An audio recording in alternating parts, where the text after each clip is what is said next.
Guys, you may remember the story that I put out early last week on the ATF bullying a gun owner in Delaware, showing up to his house essentially with paperwork showing that he had some prior purchases of firearms, and they were just curious if he still had those firearms. Had no grounds to do that.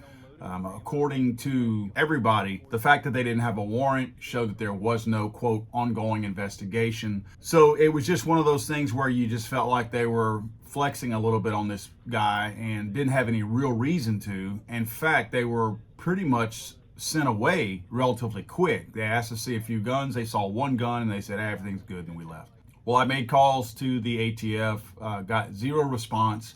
Of course, in my message to them, I told them why I was calling, so I assume that's probably why they didn't respond. I did not try calling Delaware State Police, but Lee Williams from Ammo Land did. He actually tried calling the ATF and Delaware State Police. He had gotten no response until Tuesday. He got a letter back from the ATF that stated, "Good morning, Lee. Thank you for reaching out, and I appreciate your patience with my reply. ATF does not release the process in which it conducts investigations. I hope you have a great day. Amanda Hills, Public Information Officer, ATF, Baltimore Division." Now, she's saying in her comments to him that there may have been some kind of an investigation, because she's saying the reason why they're not commenting on it is because of their investigation process, which leads me to believe if she won't comment on that story, that must be part of that investigation process. Mr. Williams from Ammo Land actually got two responses from Washington Times and Daily Caller, with one of them stating the ATF defended itself in a statement to the Washington Times, saying the agent's actions were entirely appropriate. We are unable to comment on the details of any ongoing investigations. However, interviews are an entirely appropriate part of the investigative process for any law enforcement agency. Of course, that was according to the Washington Times.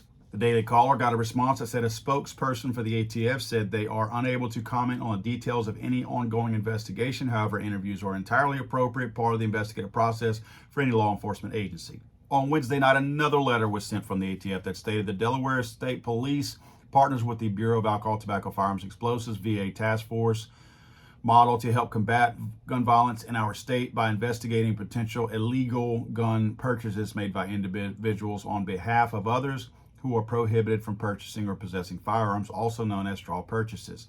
At times, this leads to interviews conducted by task force officers, which are non-custodial, voluntary interviews done in full compliance with all applicable local, state, and federal laws. ATF and DSP remain committed in our mission to reduce violent crime and help make communities safer. So they're clearly acting like this instance was an investigation.